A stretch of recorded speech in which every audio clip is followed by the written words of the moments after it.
ምዕራፍ 16 ሙሽሮች ጫጉላ ገብተው አደሩ። በማግስቱ ጠዋት ቁርስ በሶ በቅቤና በላት ተንፈርፍሮላቸው በዳታን ወይም በትሪ ተዘርግፎ ከመሶብ ላይ ተደርጎ እየበሉ ነው። ንጉሥና ሙሉ ጎን ለጎን ተቀምጠዋል። ሚስቶቻቸው ትርንጎና የታናሽ ታናሿ ጥሩዬ ደግሞ ከፊት ለፊታቸው፣ እነርሱም እንደነ ንጉሥ ጎን ለጎን ተቀምጠዋል። እንዲህ ሆነው ሲበሉ ንጉሥ ዓይኑ ከሚበላው ምግብ ይልቅ ብዙ ጊዜ ወደ ትርንጎ ሄድበት ነበር። ንጉሥ ትርንጎን በ5 ዓመት ይበልጣታል። በዕድሜ እኩያ ሆነው ሰፈር ለሰፈር እየተዟዟሩ አብረው አልተጫወቱም፣ አብረው አፈር አላዘሩም፣ ጭቃ አላቦኩም፣ ውሃ አልተራጩም፣ የቃቃ ባሌ ሚስቴ አልተባባሉም። ነገር ግን ከብትና በግ አብረው ለእረኛ ሰጥተዋል፣ አብረው ጠብቀዋል። ለ1 ዓመት ብቻ ቢሆንም አብረው እየተመላለሱ ከአንድ ትምህርት ቤት ተምረዋል። እሷ 2ኛ ክፍል ስትሆን እሱ ደግሞ ወደ 9ኛ ክፍል አለፈ። ከቤተሰቦቹና ከሰፈሩ ተለይዞ ወደ ረቡዕ ገበያ ሄዶ ዶርም ተከራይቶ መማር ጀመረ። እስከዚህ ጊዜ ድረስ ግን ከአንድ ወንዝ የተቀዳ ውሃ እየጠጡ አብረው አድገዋል። ያኔ መሶቡን ከበው ቁርስ እየበሉ ሳለ ግን ንጉሥ በፊት የሚያውቃት ትርንጎ በፊት እሱ የሚያውቀውን ቆዳ አስገፍፋ ሌላ አዲስ የሚያምርና እንደ መስታወት የሚያበራ ቆዳ ለብሳ ታየችው። ከፊት ለፊቱ ቁጭ ብላ ከባሏ ጋር አብሮ መብላቱ እያስፈራትና እያሽኮረመማት ነው። ገና ለመንፈቅ ሕፃን ልጅ የሚያጎርሱትን ያህል ከበሶ በጣቶቿ እየቆነጠረች ትበላለች። እነዚያ እንደ ከዋክብት የሚያበሩና የሚያማምሩ አይኖቿ ቀስት የመሰለ ሰልካካ አፍንጫዋን ከመሃል አድርገው ልክ ከብረት ምጣድ ላይ እንደወደቀች ብይ ሲንከባለሉ ሲያዩአቸው አፍንጫዋን ተከልለው ድብብቆሽ የሚጫወቱ ይመስላሉ። ረጅም ላዛ ፀጉሯን ሹርባ ተሰርታለች። ከግንባሯ ስር ያሉት አጫጭር ፀጉሮች ደግሞ ሹሩባውን ወደ ኋላ ትተው ወደፊት ተደፍተው ሲመለከቷቸው መኪነኛ የራስ ፀጉሯን ከጭንቅላቷ ጋር አገናኝቶ ለመስፋት በጥንቃቄ የዘመዘማቸው የጥቁር ክር ዝምዝማት መስለው በውበቷ ላይ ሌላ ውበት ጨምረውላታል። ንጉሥ ይህን ሁሉ ከፊት ለፊቱ ሲመለከት ከዛ በፊት አይቷት የሚያውቅ ሁሉ አልመስል አለው። አንዳንዴማ በውኑ እየሆነ ያለ ሁሉ አልመስል ይለውና እጁን ሰዶ መዳበስ ያምረዋል። ያችን ከፊት ለፊቱ ሰዓሊ አሳምሮ የሳላት መስላ የተቀመጠችውን ውብ ቆንጆ ፀጉሯን፣ አይኗን፣ አፍንጫዋን፣ ጉንጯንና ልክ ከውስጡ የያዘውን ነገር በግልጽ እንደሚያሳይ የፕላስቲክ ከረጢት የውስጧን ደም ሲዘዋወር የሚያሳዩ የሚመስሉ ቀያይ ከንፈሮቿን በእጁ ዳብሶ በውኑ መሆኑን ማረጋገጥ ይፈልጋል። ደግሞ እንደገና እብድ የሚባል ይመስለውና ዝም ብሎ ፍዝ ብሎ ይመለከታታል። ምን አይነት እጹብ ድንቅ ልጅ ነች! እንዴት እስከ ዛሬ ድረስ እንዲህ ቆንጆ መሆኗን ሳላስተውል? የለም አሁን ከቅርብ ጊዜ ወዲህ ውበቱን አምጦ ደፍቶባት ነው እንጂ በፊትማ እንዲህ አልነበረችም እያለ በውስጡ ሲሊቆይና ብሉ ብይ ጥሩዬ ይላል ትርንጎን ለመጥራት ድፍረት አላገኝ ሲል። ንጉሥ ረቡዕ ገበያ ለትምህርት ከሄደ ጀምሮ የ1 ለ5 የቡድን አባሎቹ እነ ንጹሕ፣ ነፃነት፣ ንግሥት፣ መቅደስ እና ምንታምር የሚባሉት ሴቶች ነበሩ። ከእነርሱ ጋር በጣም ይቀራረባል። የቡድን ሥራ ሲሰጣቸውም ምንም እንኳን እነርሱ ባይሰሩም ተሰብስበው ከዶርሙ ይመጡና የሚጻፍ ካለ ይጽፉለታል። አምባሻ ገዝተውለት አይዞ እንዳይደብረሽ ብለው ትንሽ አጫውተውት ይሄዳሉ። ቤታቸው እዛው ከተማ ከሆነው ከነ ንግሥትና ከነ ነፃነት ቤት ደግሞ ድግስ ሲኖር መጠው ይወስዱትና አብሯቸው ይጫወታል፣ ይውላል፣ ያድራል። ነገር ግን አንድም ቀን እንዲህ ከትርንጎ ጋር ሆኖ የተሰማው አይነት ስሜት ተሰምቶት አያውቅም ነበር። እንዲህ አይነት ስሜት እንኳንስ እርሱ ሊሰማው ይቅርና የሰው ልጅ ሊሰማው የሚችል ስሜት እንደሆነ እንኳ አስቦም አያውቅም ነበር። ትርንጎ ከፊት ለፊቱ በ1 ክንድ ርቀት ተቀምጣ ሳለች ግን ራቀችበት። ተነስቶ ሄዶ ከጎኗ ተቀምጦ ከሰውነቱ ጋር ጥብቅ አድርጎ ይዞ ከእርሱ ጋር አንድ ማድረግ አማረው። በመካከላቸው ያለው ርቀት የ1 ቀበሌ ያህል ሰፍቶ የለያያቸው መሰለው። የሆነች የምትበላ የወይን አሊያም የሌላ ዛፍ ፍሬ ሆና ዋጥ ቢያድርጋት ያ ከልብ ውስጥ የሚሰማው ረሃቡ የሚለቀው መሰለው። እየበላው ያለው በሶ በውሃ የተፈረፈረ አፈር እንጂ የሚጣፍጥ ምግብ አልመስላል። በዚህ ሰዓት ቢችል ከምግቡ ይልቅ እርሷን እንደ ምግቡ ከውስጡ አስገብቶ በሆዱ ውስጥ ቢይዛት የሚጠግብ መሰለው።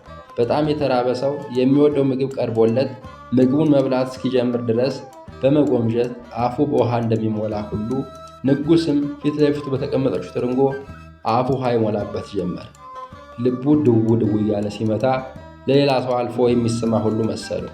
አንቺን ለማግባት ከሆነስ እንኳንም ተዳርኩኝ አለና በልቡ አልዳርላችሁም ብሎ ያን ቤተሰቦቹን ያስደነገጠበትን ቀን ረገመው። አሁን ግን ለአለመዳር ብሎ ካቀረባቸው ምክንያቶች ሁሉ ይልቅ ትርንጎ 1000 ጊዜ በልጣ ታየችው።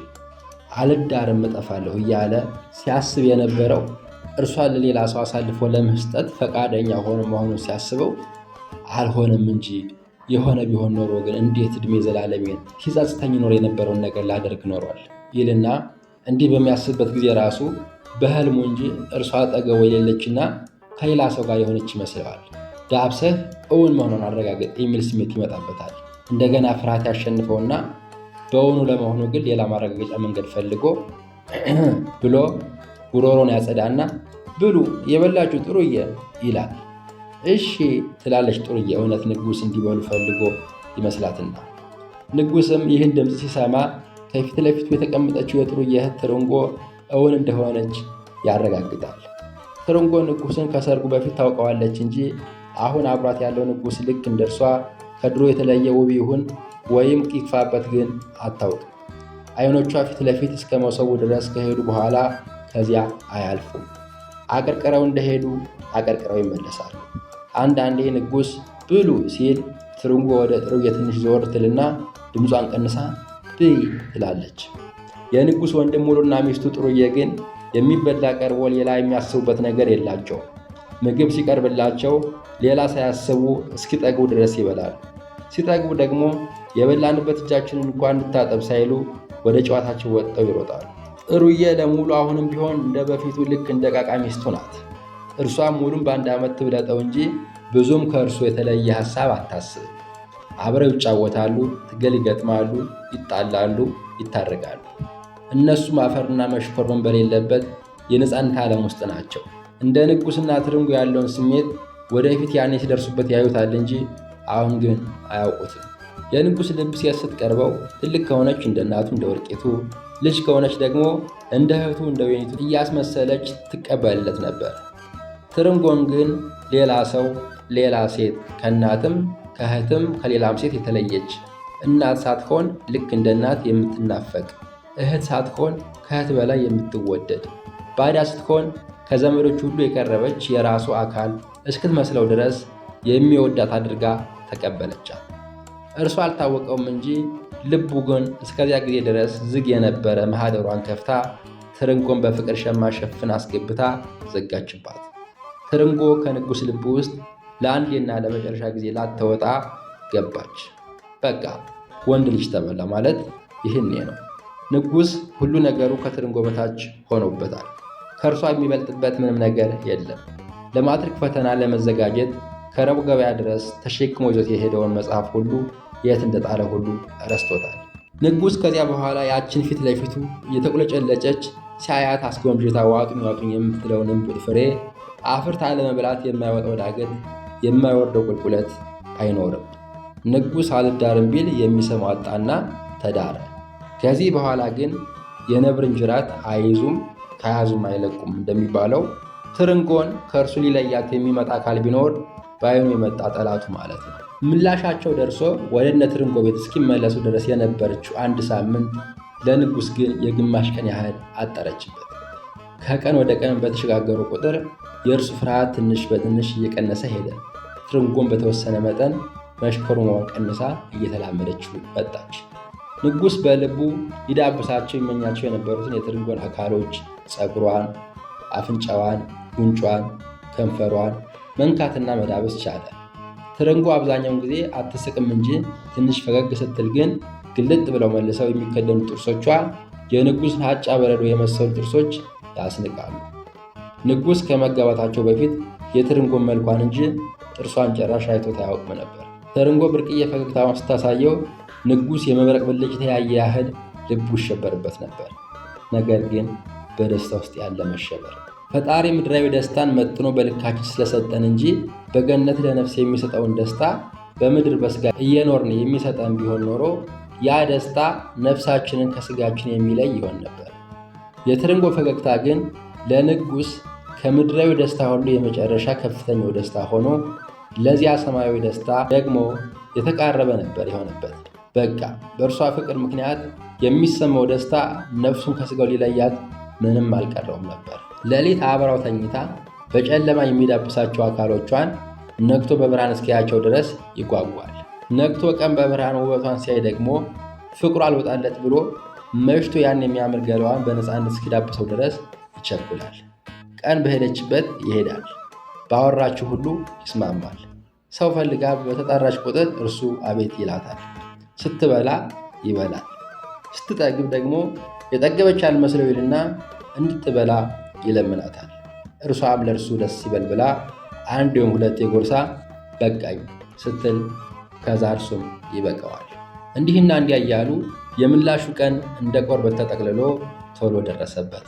ፍቅሯን ሳይጠግበው ደግሞ የትምህርት ለዛውም የማትሪክ ነገር ሆነበትና ከምላሹ በኋላ ወደ ረቡዕ ገበያ ለትምህርት ተመለሰ። ምዕራፍ 17 ንጉሥ አካሉ ረቡዕ ገበያ ለትምህርት ይሄድ እንጂ ልቡና ሐሳቡ ግን ገጠር ከትርንጎ ጋር ነበር የቀሩት። ቀን በሐሳቡ ሌት ደግሞ በሕልሙ ተለይተው አታውቅም ነበር። ጠዋት ከእንቅልፉ እንደነቃ ዓይኑን ሳይገልጥ መጀመሪያ ወደ አእምሮ የሚመጣው ሐሳብ ትርንጎን ተሸክሞ ይመጣል። ከጓደኞቹ ጋር ሲያወራ እንኳ ድንገት ወሬው ስለ ሴትና ስለ መግባት ከሆነ ከዚያ በኋላ እርሱ ብቻ ያወራል። የእሱን የሰርግ ታሪክ አንስቶ ቤተሰቦቹ ሊድሩት ካሰቡበት ጊዜ አንስቶ እስከሚያወራበት ሰዓት ድረስ ያለውን ከትርንጎ ጋር የሚገናኝ ገጠመኝ ሁሉ እየዘረዘረ አውርቶ አያበራም ነበር።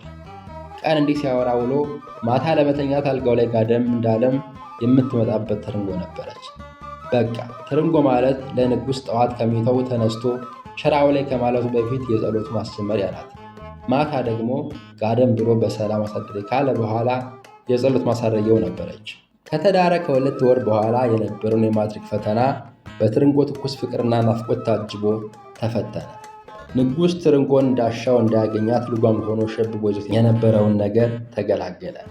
ወደ ኋላ እየጎተተ በፈለገው ሰዓት ወደፊት እንዳይሄድ ያደርገው የነበረው ነገር የማትሪክ ፈተና ማሰሪያው ተበጠሰለት። ንጉሥን ከዚያ በኋላ አሳስቦት የነበረው ነገር ቢኖር ቀጣይ አዲስ ዓመት ትምህርት እስኪጀምር ድረስ ያለው የጊዜ ማጠር ብቻ ነበር። ከፍቅሩና ከናፍቆቱ ብዛት የተነሳ ከሰኔ እስከ መስከረም መጨረሻ ድረስ ያለው ጊዜ የ4 ቀን እንጂ የ4 ወር ያህል የሚረዝም አይመስለውም ነበር። አማትንና በልጅን በትኩስ ነው እንደሚባለው በድንግል ልብ ያፈቀረው የ17 ዓመቱ ንጉሥና ገና የፍቅር መያዣ ኩፋዳ ያላነገሰች ልብ ያለቻት የ12 ዓመቷ ትርንጎ እሱ በፍቅር ሰቀቀን፣ እሷ ደግሞ በፍራቻና በመሳቀቅ ውስጥ ሆነው የከረምቱን ጊዜ ከንጉሥ አማቶችና ከትርንጎ አማቶች ቤት እያሉ አሳለፉት። ንጉሥ ከእነሱ ቤት ወይም ከአማቶቹ ቤት ማኅበር ሰንበቴ ወይም ሌላ ድግስ ካለ ድሮ ሕፃን ሆኖ ዓመት በዓል ሊደርስ ሲል ጓጓ ከነበረው እጥፍ መጓጓት ጀመረ። ተጠርቶ እስኪሄድ ወይም እነ ትርንጎ ተጠርተው እስኪመጡ ድረስ በጣም ይቸኩል ነበር። ይህ ሁሉ ስሜት ግን እርሱ ጋር ብቻ እንጂ ትርንጎ ውስጥ አልነበረም። ንጉሥ ወደ እሷ በቀረበ መጠን እሷ ደግሞ ከእርሱ ለመሸሽ ስትታገል ትታይ ነበር። የንጉሥ የወገብ ስብራት የሆነበት ይህ ስትሄድ ስከተላት አይነት እርሱ ብቻ አፍቃሪ መሆኑ ብቻ ነበር። ከዛ በኋላ ንጉሥ ትርንጎን በሄደችበት እየሄደ ማሳደድ ያዘ። ከብት ስትጠብቅ ተከትሏት ይሄድና መስክ ድረስ አድርሷት ይመለሳል። ደግሞ ገበያ ቀን ከሆነ እርሱ በጠዋት ተነስቶ ቁጭ ይልና ከቤቷ እስክትወጣ ድረስ ይጠብቃታል። ገበያ ከሄደች አብሯት ይሄዳል። ድንገት ገበያ የማትሄድ ከሆነ ደግሞ ተጓሮ ቁጭ ይልና ስትጣራ ድምጿን ይሰማል። አሊያም ወይ ውሃ ስትቀዳ ወይ ደግሞ ሌላ ሥራ ስትሰራ ያያትና ይጽናናል። የትምህርት ጊዜ ከሆነ ደግሞ ከተማ ስለሚሆን ቅዳሜ ከመስመር ዳር ቁጭ ብሎ ገበያ እስክትመጣ ድረስ ይጠብቃታል። ስትመጣ አብሯት ገበያ ይሄዳል። ካልመጣች ግን ቀኑ ሁሉ ተበላሽቶበት ይውላል። ንጉሥ ሌላው በእንቅርት ላይ ጆሮ ደግፍ የሆነበት ነገር ይህ ፍቅሩንና ድርጊቱን ሌላ ሰው እንዳያውቅበት የሚያደርገው ጥረት ነበር። በደንብ ላየውና ለተመለከተው ግን ንጉሥ በሚያደርገው ሁኔታ ሁሉ ጥልቅ የፍቅር ጥማት ውስጥ እንደሆነ ያስታውቃል። እርሱ ግን በልቡ ያን ከእርሷ ጋር የሚጫወተውን ድብብቆሽ ማንም የማያውቅበት ይመስለው ነበር።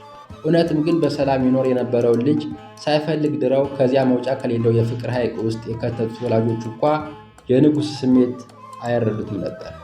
ንጉሥ አንድ ቀን ጠዋት ቤተሰቦቹ ገበያ የሚሄዱበት ጉዳይ ኖሯቸው ሲሰናዱ እርሱም እንደነርሱ አብሮ ሽር ጉድ ማለት ጀመረ። ቅዳሜ ዕለት ሄደህ ደግሞ ዛሬ ሸብሸብ የምትል ምን ልትሰራ ልትሄድ ነው አለ አባቱ ይሆን የንጉሥን አብሮ ሽር ጉድ ማለት ሲያይ። የምገዛው ዕቃ አለኝ አለ ንጉሥ። እውነት የሚገዛው ዕቃ ኖሮት ሳይሆን ያን ቀን ትርንጎ ገበያ እንደምትሄድ ምራቱን ጥሩዬን ትላንትን ጠይቋት ኖሮ እኔ እንጃ እሄዳለሁ ስትል ነበር ስላለችው ትርንጎን ለማግኘት ብሎ ነው። አንተ ልጅ አሁንስ አበዛኸው፣ ከዛው ባሽተህበት አሁን ደግሞ ለትንሽ ጊዜ ቤት አርፎ መቀመጥ አቅቷ ነው ሁሌ ገበያ ገበያ ማለት? ዛሬ እኛም የባሰ ነገር አግኝቶን ነው። እንዲያ ባይሆን ኖሮ በአንድ ጳጉሜ ስራ አዝመራውን ሁሉ ዳቦ ውጦት ሲቀር እሱንተን ገበያ የምንሄድ ሆኖ አልነበረ። ደግሞ እኛን ይመስል ባይሆን አንተ ገማና ሄድና ስንዴው አባሽ ነው እንዳለ አረም ወርሶታል፣ ትንሽ አቃለህለቷል። እስኪ ባይሆን የምትገዛውን ነገር እኛም ቢሆን እንገዛልሃለን አለ። ይሁን የንጉሥን የልብ ፍላጎት ሳይረዳ። ንጉሥ ሳይወድ በግድ ያን ቀን ትርንጎ ገበያ ስትሄድ እርሱ ከሰፈራቸው ርቆ ከሚገኘው ገማና የሚባል መጠሪያ ስም ካለው ቦታ ላይ ያለ ሰብላቸውን ሄዶ እንዲያርም ተፈረደበት። እርሱም ፍቅሩንና ናፍቆቱን ዋጥ አድርጎ ይዞ ይህን አምኖ ተቀበለ። ቤተሰቦቹ ገበያ ከሄዱ በኋላ ወደ ተባለው ቦታ ለመሄድ እየተዘጋጀ ሳለ ድንገት ትርንጎ ስትጣራ ድምጿን ሰማት። ትርንጎ ከገበያ ቀርታለች። እርሷም ልክ እንደሱ በአንድ ሥራ ገበያ መሄዱ ይቅርብሽና አረም ስናርም እንዋል ተብላ ቀርታለች። ንጉሥ ለጊዜ ወደ ገማና ለመሄድ የሚያደርገውን ዝግጅት ትቶ ቁጭ ብሎ የትርንጎን መዳረሻ መከታተል ጀመረ። ትርንጎ ከብቶችን ከቤት አስወጥታ ለታናናሾቿ ከሰጠች በኋላ ከጓሮ ሄዳ ከእናትና ከአባቷ ጋር አረም ማረም ጀመረች። የእነ ንጉሥና የእነ ትርንጎ ቤት በመካከላቸው የምታልፍ ትንሽዬ ወንዝ ትለያያቸዋለች እንጂ ፊት ለፊት ሆኖ ትይዩ ነው። ንጉሥ ትርንጎ ከጓሮ ስታረም ሲያያት ጨክኖ እርሷን ከዛ ትቶ ገማና ለመሄድ አቅም አጣ። አባቱ ይሁን ንጉሥ ገበያ የሚሄደው የሚገዛው ዋጋ ኖሮት ሳይሆን ከትርንጎ ጋር ለመዋል እንደሆነ ሳይረዳ ከገበያ እንዲቀር ቢጨክንበትም የፍቅር አምላክ ግን አልጨከነበትም። እርሷም ከገበያ ቀርታለች። ቢያንስ ካጠገቧ ሄዶ ባያወራት ከሩቅ ሆኖ ሲያያትና ድምጿን ሲሰማ መዋል ግን ይችላል። በዚህም ምክንያት ንጉሥ ገማና የሚሄዱን ሐሳብ ተወው። ያም አረም ይህም አረም፣ ለምን ገማና ድረስ እሄዳለሁ? እኔም ከዚሁ ከጓሮ ሳርም እውላለሁ ብሎ ካፍተጁ ወይም እርሷን ከሚያይበት ላይ ሆኖ በየደቂቃው ትርንጎን ቀና እያለ እያየ ሲያርም ዋለ። ከሰዓት ቤተሰቦቹ ከገበያ ሲመለሱ ንጉሥ ከጓሮ ሲያርም አገኙት። የገማናው አረም በጣም ብዙ ስለሆነ ጨርሶ መጥቶ እንዳልሆነ ግን እርግጠኛ ናቸው። ገማና ሳትሄድ ቀርተህ ነው አንተ አለ። ይሁን በንጉሥ ድርጊት ተናዶ ደህና ዋልክ እንኳን ሳይለው ብቻዬን ገማና ድረስ ከሚሄድ ይህም ያው ነው ብዬ እዚህ ነው ሳርም የዋልኩ አለ። ንጉሥ የቀረበት ምክንያት የልቡን በልቡ ይዞ የይሁንን ቁጣ ለመቀበል እየተሰናዳ አፈር ብላና የታረመውን ደግሞ ስታርም ውለህ ነው ይህም ያው ነው የምትል አለ። ይሁን ከመጀመሪያው ድርጊቱ የበለጠ ደግሞ መልሶ አናዶት። ንጉሥ የታረመውን ደግሞ ማረሙን ሲያስብ ባለበት ደርቆ ቀረ። ለካስ ከ3 ቀን በፊት ሲያርሙ የዋሉትን ኖሯል ደግሞ ሲያርም ያዋል። የእርሱ ልብ ከትርንጎ ጋር ማዶ ስለሆነ እንጂ እንኳንስ ራሱ ያረመውን ቀርቶ ሲታረም ያላየ ሌላ ሰው ቢሆንም እንኳ ያሱ ድጋሚ ሲያርም የዋለው ከበፊት የታረመ መሆኑን መለየት አይከብደውም። እሱ ትርንጎን በደንብ ማየት ከሚችልበት ካፍተጁ ላይ መሆኑን እንጂ ሰብሉ ስለመታረሙና ስላለመታረሙ አላሰብም። ፍቅር አንዳንዴ እንዲህ ነው፣ ጅል ያደርጋል። ያፈቀረ ልብም ቀልብም የለውም ይባላል። ንጉሥ ላይ ሲሆን ደግሞ በጣም በረታበት። ምን አይነት የተረገመ ልጅ ነው ገጠመኝ እናንተ! ሲነግሩ አትሰማ፣ አስበህ አትሰራ። ጓደኞች በሬ ጠምደው ሲያርሱ ይውላሉ። አንተ ይህን የተነገርኸውን እንኳ ማድረግ ተሳነ። እድሜ የሰው ስጋ ነው እኮ እናንተ። አንድም ቀን የልብን አድርሶ ያውቅ። አቶ ይሁን ስድቡን ቀጥሏል። አንዴ ስድብ ከጀመረ አያባራም። 1 ሰዓት ሙሉ ሳያባራ ሊሳደብ ይችላል። ንጉሥ ዝም ብሎ ቆሞ ስድቡን ይጠጣል። በልቡ ደግሞ ፈጣሪ ሆይ ዛሬን አውጠኝ ይላል። ምክንያቱም ስድቡ ዱላም ሊያስከትል ይችላልና። ንጉሥ ሌሊት ተኝቶ ነገ ትርንጎ ገበያ ስለምትሄድ በግ ወይም ከብት እረኛ ስለሆነች ከቤታቸው ሄጄውን ደግሞ ከመንገድ ጠብቄ ያገኛታለሁ እያለ ተስፋ ያደርጋል። ደግሞ ሲገናኙ በመጀመሪያ እንዴት አድርጎ ሰላም እንደሚላት በቃል ብቻ እንዴት ነሽ ነው የምላት? አይ በእጄ ጨብጬ ሰላም እላታለሁ። እንዲሁ ስለምን ጉንጯን አልስማት ይላል።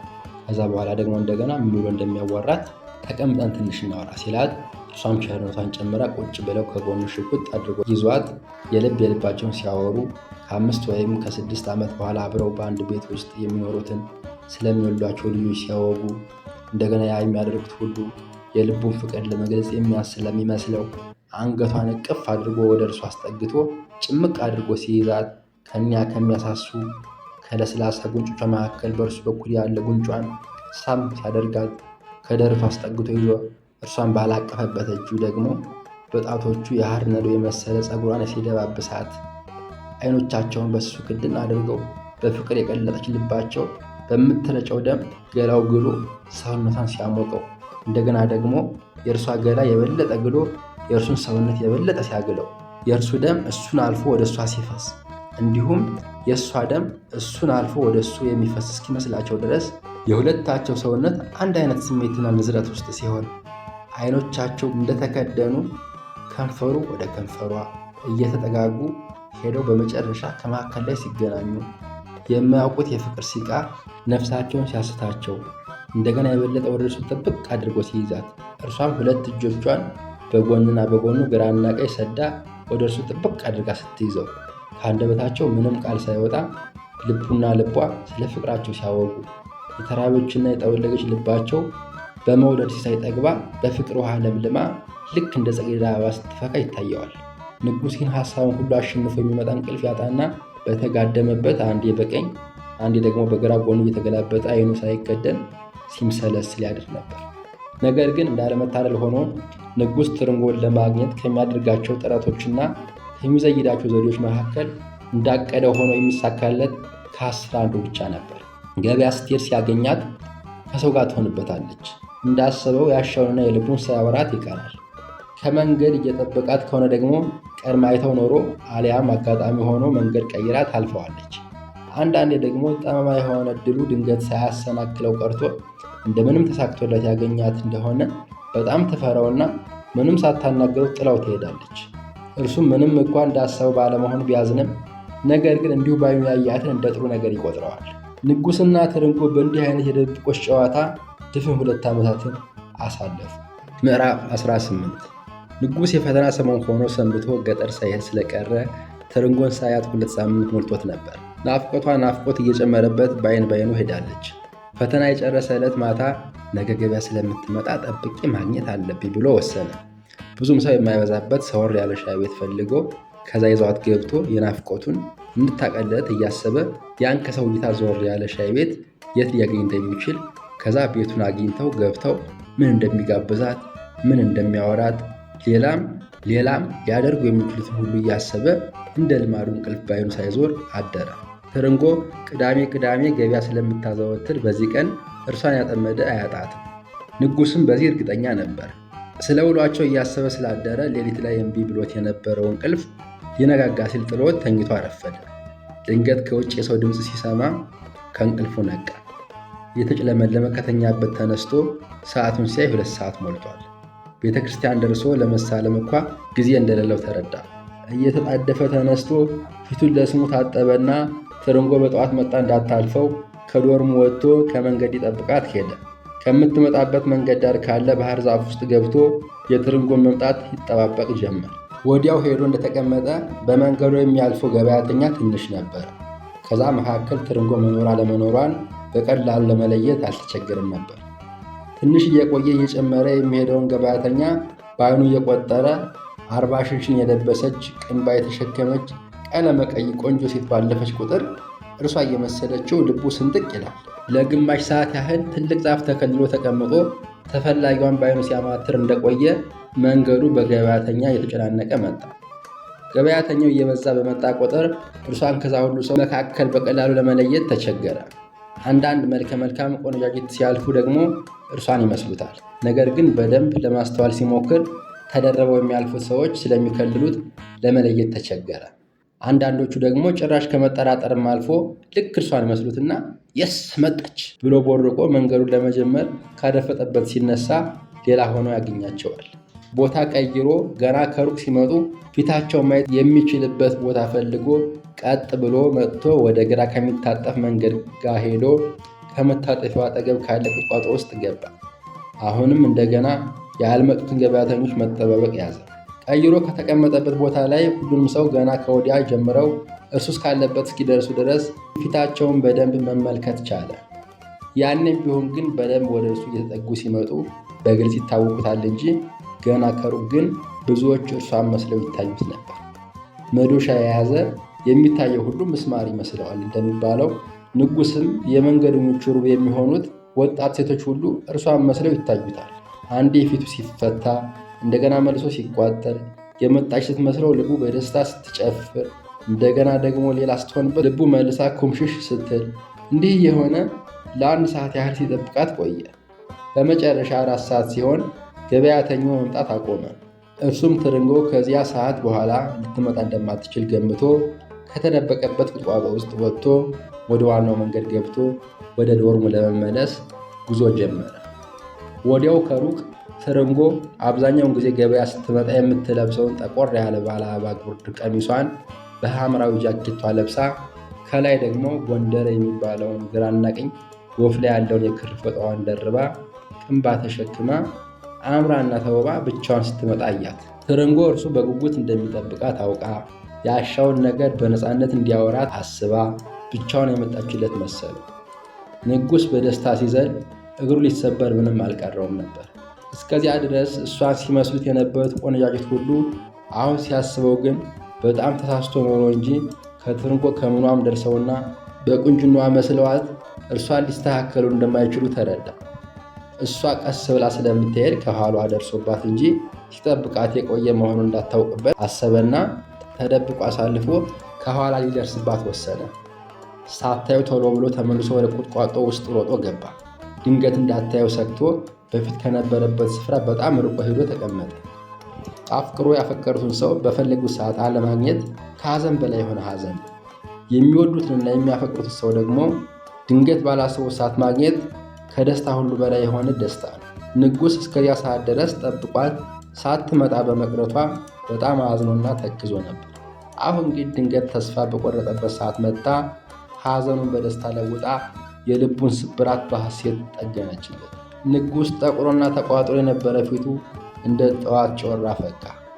ንጉሥ ከቁጥቋጦ ውስጥ ትንሽ እንደቆየ ትርንጎ የምታልፍበትን ሰዓት ገምቶ ከተደበቀበት ወጥቶ ከኋሏ ይከተላት ጀመር።